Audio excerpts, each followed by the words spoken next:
పల్నాడు జిల్లా పిడుగురాల పట్టణంలో వేయించేసి ఉన్న శ్రీ కనకదుర్గ దేవస్థానం నందు ఈ నెల 19 నుండి 29 వరకు జరుగుతున్న కోటి కుంకుమార్చన మహోత్సవం గురువారం 11వ రోజు ముగిసింది.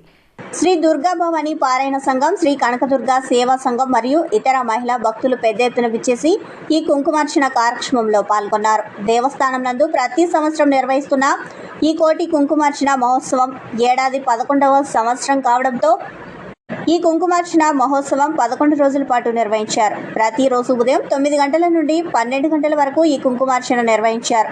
అలాగే శుక్రవారం నుండి అమ్మవారికి రోజుకొరకం పూజా కార్యక్రమాలు జరుగుతాయని, ఈ పూజలు కూడా 10వ తేదీ వరకు జరుగుతాయని దేవస్థానం కమిటీ సభ్యులు తెలిపారు. 8వ తేదీన దేవస్థానంలో శివపార్వతుల కళ్యాణం ఉంటుందని కమిటీ సభ్యులు తెలిపారు.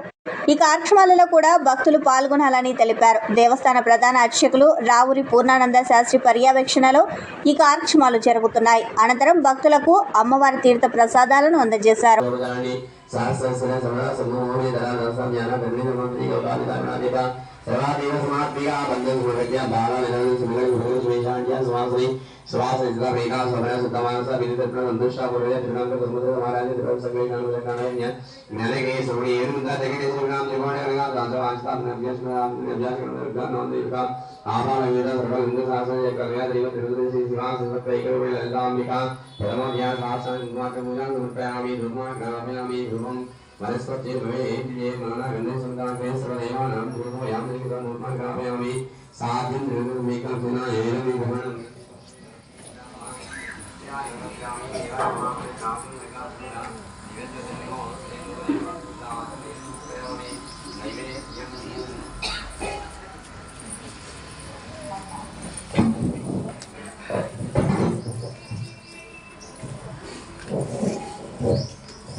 Terima kasih.